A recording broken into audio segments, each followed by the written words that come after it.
We'll get to Sugarloaf in a little bit, but let's move on to Sunday River. Sunday River is the second largest ski area in Maine. It spans across 8 peaks, those being Whitecap, Lock Mountain, Barker Mountain, Spruce Peak, North Peak, Aurora Peak, Oz, and Jordan Bowl. We only recorded 9 lifts, so I'll name the lifts that didn't make the cut. Whitecap, White Heat, Little Whitecap, Lock Mountain, Oz, Merrill Hill, and a Lara Group competition lift for obvious reasons. Now, let's rank the lifts we did ride. Without further ado, this is a lift ranking for Sunday River. 9. Jordan Mountain. We're starting with the lifts that are fairly useless. This is just a transfer lift from Aurora to Jordan with very little value. You can also go the other way, but half the time this lift never runs. 8.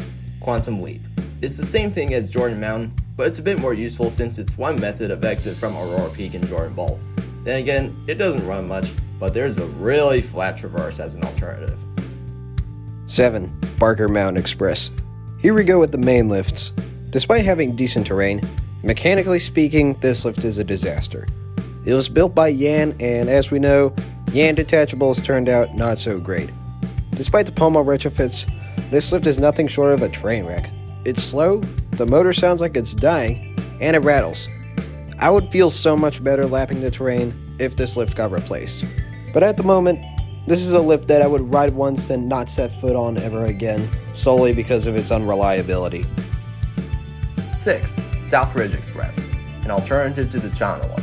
It's only useful if North Peak Express is running, otherwise this lift's pointless. It used to run fixed grip speed, but after they removed several chairs, it's been running consistently with minimal slowdowns. 5. The Chonaway. I wish they came up with a more creative name instead of just a tag name. This is the main out-of-base lift from the South Ridge base. It runs up to the Peak Lodge. I like that you have the option to choose between a gondola or a chair. The chair line is likely to be faster simply because there are more chairs. The only downside is that when North Peak Express is closed, this is the only real gateway, which contributes to long lines. 4. Aurora Peak. Here's yet another lift that serves its own peak, and it's a solid one. There are some solid runs off this lift, but it's often used as a bypass area. The traverses are used to get to Jordan Bowl or Spruce Peak, and it's unfortunate that this pod doesn't get much attention because it has a lot of potential. 3. Spruce Peak. How many lifts at Sunday River serve their own pods? I think that might be a recurring theme. Anyway, this wicked fast fixed grip serves one of Sunday River's best terrain pods. It's not particularly difficult, but there are some runs that are half moguly and half groomed.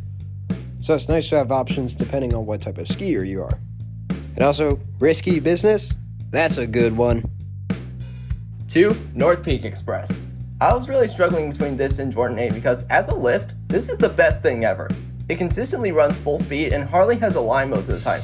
And my god, the motor sound is absolutely phenomenal at full speed. I mean, just listen to this for a second.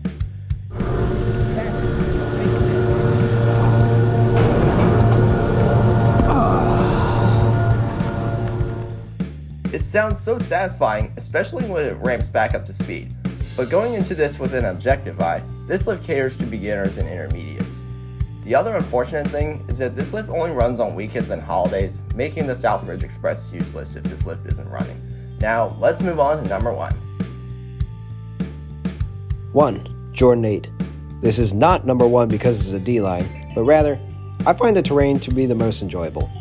Some of the runs like Excalibur and Rogue Angel may get icy in the middle, but if you stick to the sidelines, you're less likely to slip up. Now, I've heard some folks complain about how the new lift ruined Karamba, but hear me out. I've never skied Karamba before because this was my first time at Sunday River. Second, it wasn't open during my day, so I can't really make comparisons. Even if Karamba was open, I still won't be able to make comparisons because I've never been there before Jordan 8. So basically, Karamba would feel the same to me almost every time. Maybe if I got to experience Sunday River in its fullest potential, this list would be bigger, but for now, this is all I've got. Anyway, that's all from me. Let me know in the comments what pod is your favorite at Sunday River. Thank you so much for watching, and I hope you have an awesome day. Until next time.